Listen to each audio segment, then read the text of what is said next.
Histoire de Chine est un podcast de la Société d'histoire des Français de Chine. Il est animé par Michel Chapdelaine et David Moiseau. Bonne écoute!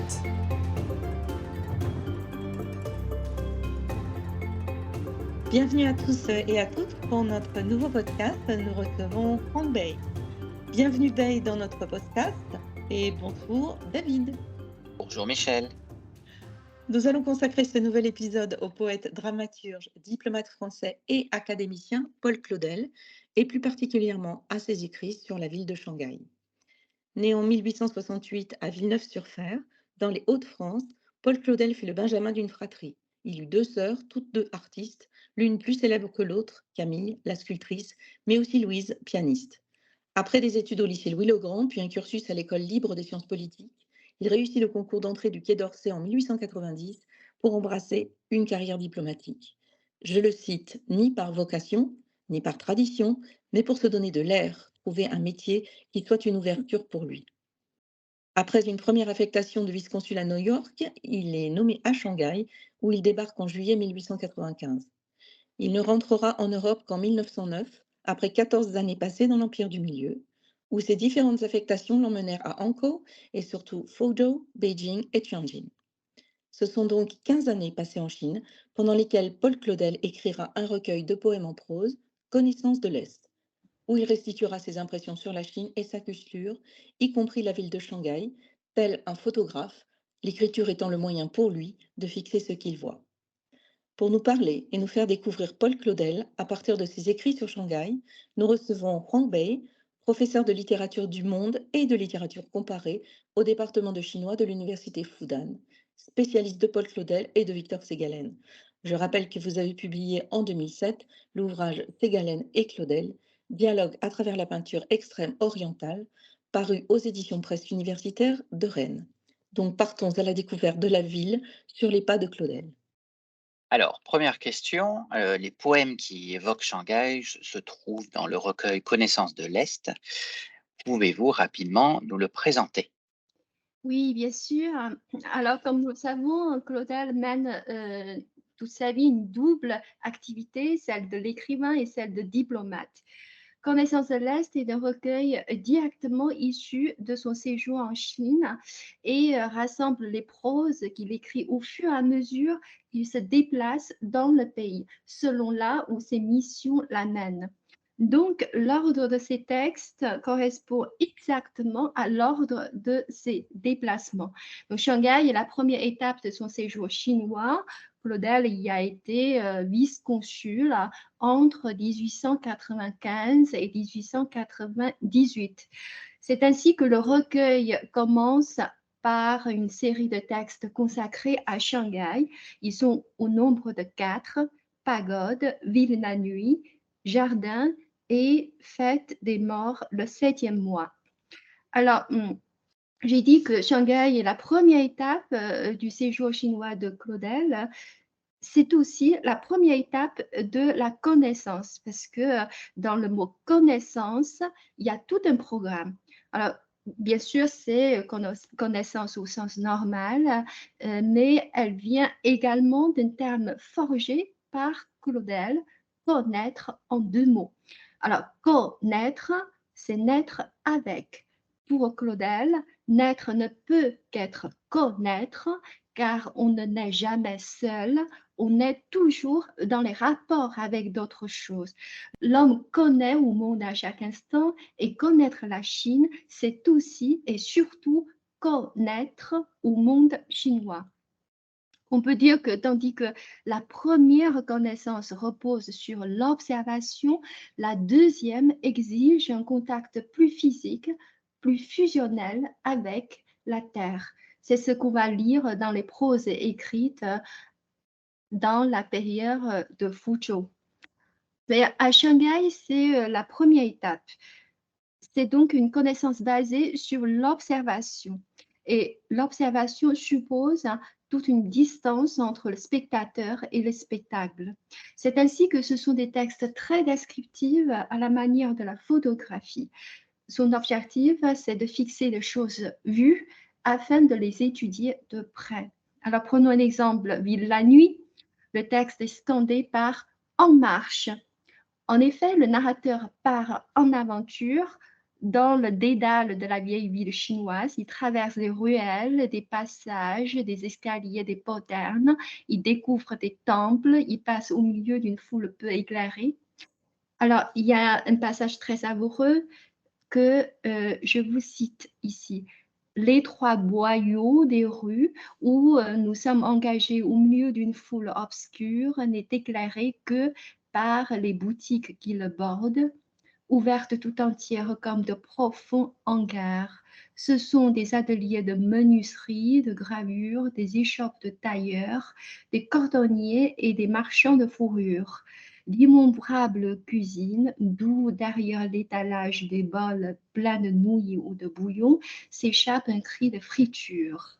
Des enfoncements noirs où l'on entend un enfant qui pleure, parmi des empilements de cercueils, un feu de pipe, une lampe, de jet latéral, éclaire d'étranges fouillis. À la fois, Bey, on peut être surpris, tu as parlé de poèmes qui parlent essentiellement de la vie, enfin, de la ville ancienne de Shanghai. On peut être surpris que Claudel n'ait pas décrit dans ses textes les transformations de Shanghai vers la modernité.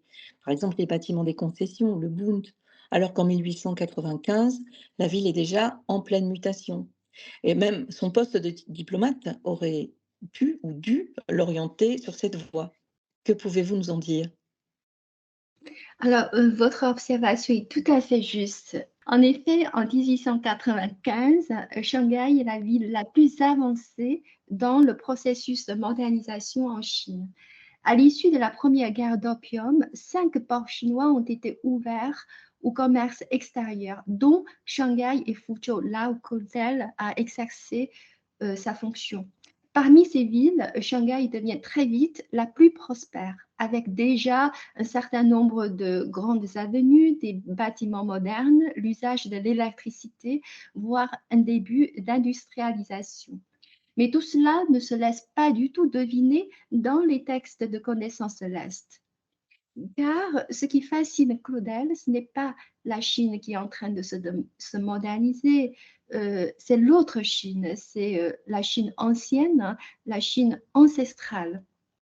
Ce qui est extraordinaire, c'est qu'à l'époque de Claudel, à Shanghai, non seulement ces deux Chines coexistent, hein, mais il y avait une configuration urbaine qui fait que les deux mondes se juxtaposent sans se mélanger. Et en fait, les concessions étrangères se situent à l'époque juste en dehors de la cité chinoise, entourées d'une enceinte circulaire. À la fin du texte Ville la nuit apparaît une double poterne, c'est celle du rempart qui sépare les deux mondes. Et dans une lettre à Mallarmé, son maître en matière de la poésie, Claudel va dire que quand il franchit la double poterne du vieux mur crénelé, qui est l'enceinte de la cité chinoise, il avait l'impression qu'il était un homme qui allait voir jouer sa propre pièce. C'est-à-dire à quel point il aime le spectacle de la ville chinoise qui semble sorti de sa propre création. En effet, Claudel va aimer profondément cette ancienne Chine. Comme il l'explique toujours à Mallarmé, je cite, la Chine est un pays ancien, vertigineux, inextricable. La vie n'y a pas été atteinte par le mal moderne de l'esprit qui se considère lui-même, cherche le mieux et s'enseigne ses propres rêveries. Elle pullule, touche, naïve, désordonnée des profondes ressources de l'instinct et de la tradition. J'ai la civilisation moderne en horreur et je m'y suis toujours sentie étranger. Ici, au contraire, tout paraît naturel et normal. On voit que derrière la fascination pour la Chine, c'est toute l'aversion que Claudel éprouve pour le monde occidental moderne, c'est-à-dire le monde industrialisé, le monde où règne le positivisme, la croyance au progrès. C'est donc pour fuir ce monde moderne que Claudel est venu en Chine. Et son amour pour la Chine ancienne est total. Je ne résiste pas au plaisir de vous citer quelques phrases qui paraîtront dans un texte tardif, Choses de Chine, qu'il a écrit en 1936. Il y a ainsi des pays que l'on accepte, que l'on épouse, que l'on adopte d'un seul coup comme une femme, comme s'il avait été fait pour nous et nous pour eux. Cette Chine à l'état de friture perpétuelle, grouillante, désordonnée, anarchique, avec sa saleté épique, ses mendiants, ses lépreux, toutes ses tripes à l'air, mais aussi avec cet enthousiasme de vie et de mouvement. Je l'ai absorbé d'un seul coup. Je m'y suis plongée avec délice, avec émerveillement, avec une approbation intégrale. Aucune objection à formuler. Je m'y sentais comme un poisson dans l'eau. C'est étonnant, n'est-ce pas, comme déclaration d'amour. Exactement. Au cours de ces promenades, Paul Claudel découvre les nombreux temples qui foisonnent dans la cité chinoise dont on vient de parler. Il découvre la religion populaire chinoise qui est faite de syncrétisme, mais donc aussi avec les croyances, les superstitions. Et de cette ambiance, il en ressort troublé, perplexe. Pouvez-vous nous éclairer sur ses sentiments, cette ambiguïté? Ah oui, en effet, c'est une question complexe, hein. En effet, dans les 4 poèmes en prose qui constituent le tout début de Connaissance céleste, tout de suite apparaît l'intérêt de Claudel pour la vie religieuse des Chinois. Le premier texte, intitulé Pagode, a été écrit à la suite d'une visite du temple Longhua, qui existe toujours. Ensuite, dans Vie la nuit, il évoque des temples taoïstes qui foisonnaient dans la cité chinoise de l'époque. Enfin, dans Fête des morts, le 7e mois, ce qui est donné à voir, c'est un spectacle de la cérémonie religieuse dans le fleuve Huangpu, organisé à l'occasion de la Fête des morts au 7e mois, selon le calendrier lunaire. En fait, selon la croyance populaire, c'est le mois où les mânes retenus au pays des morts sont relâchés sur terre. Il faudrait alors les apaiser en leur donnant des offrandes. Et de fait, la place de la mort dans la vie chinoise va vivement frapper Claudel. Ce qu'il constate en Chine, c'est l'omniprésence des tombes, c'est le culte des morts, c'est la crainte permanente des mânes et des revenants. Alors, face à tout cela, l'attitude de Claudel s'avère assez ambiguë. Dans les textes évoqués, il se montre plutôt neutre, mais dans un autre texte qu'il écrit exactement à la même époque, Le repos du 7e jour, qui est une pièce de théâtre, il semble beaucoup plus critique. En fait, c'est un drame dont le contenu est assez incroyable. C'est l'histoire d'un empereur chinois qui descend dans l'enfer et qui en est sorti converti. Alors, le sujet pourrait paraître très polémique dans notre regard d'aujourd'hui, mais en fait, ce qui intéresse Claudel, d'après ce qu'il explique plus tard, c'est de comprendre l'essence de la mort. C'est-à-dire, qu'est-ce que c'est la mort? Quelle est la signification de la mort pour chaque peuple, chaque culture? Évidemment, pour le Claudel chrétien, la culture chinoise est une culture païenne. Mais ce serait simpliste de dire qu'il condamne la croyance populaire chinoise. Au contraire, il éprouve une sorte de sympathie pour le sentiment religieux chez le peuple chinois. Des années plus tard, ce serait non sans nostalgie que Claudel évoquera le surnaturel chinois. Je cite, hein, ce sentiment partout du surnaturel, ces temples, ces tombeaux, ces humbles petits sanctuaires sous un arbre où le culte se compose d'une baguette d'encens et de morceaux de papier, tout cela m'était comestible. Et si Claudel goûte l'aspect savoureux du surnaturel chinois, c'est qu'il considère que le surnaturel chinois fait partie de ce qu'il y a de plus primitif dans l'humanité. Il se plaît d'y voir, je cite, une ombre de la vérité révélée. Très bien. Une chose un petit peu plus simple, un sujet peut-être un peu plus simple. Dans le vieux Shanghai, pour ceux qui connaissent Shanghai, il y a un jardin et Claudel va l'évoquer dans un de ses poèmes, du jardin d'ailleurs, sans jamais le nommer. Est-ce que tu peux nous aider, Pei, à nous donner des indices, pour identifier ce jardin très connu? Oui, bien sûr. Oui, en effet, il y a, la présence d'un jardin classique dans les premiers textes de Connaissance de l'Est, notamment dans un poème intitulé Jardin. Mais en même temps, aucun nom de jardin n'est mentionné dans le texte. Mais, les indices donnés sont suffisamment précis, pour qu'on puisse identifier le lieu. Et en fait, le texte commence par situer le jardin. «J'entre dans la cité», je cite, «je cherche les jardins». Donc on comprend tout de suite que le jardin se trouve à l'intérieur, de l'enceinte chinoise, dans la vieille ville. Ensuite, il y a toute une description dans le texte sur l'intérieur du jardin, avec une colline artificielle, un étang avec son pont en zigzag, un mur ondulant qui imite le corps d'un dragon. Donc, on ne peut pas se tromper, c'est le jardin Yuan, au cœur de la vieille ville chinoise, un jardin classique construit au XVIe siècle, à l'époque des Ming. Nous savons que l'une des plus grandes caractéristiques du jardin chinois, c'est la présence des collines artificielles et d'étangs qui introduit dans l'espace restreint du jardin deux éléments fondamentaux de l'univers selon la conception chinoise, les montagnes et les eaux. En effet, Claudel va remarquer la présence de la pierre dans le jardin chinois. Je cite, «Les Chinois construisent leur jardin à la lettre avec des pierres. Ils sculptent au lieu de peindre, susceptibles d'élévation et de profondeur, de contours et de relief.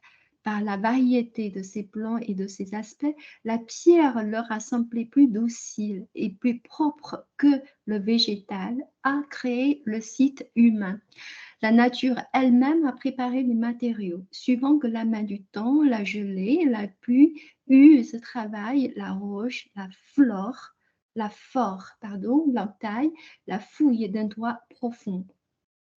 Visages animaux, ossature, mains conques, torse sans tête, pétrification comme des morceaux de foule figés, mélangés de feuillage et de poissons, l'art chinois se saisit de ces objets étranges, les imite, les dispose avec une subtile industrie.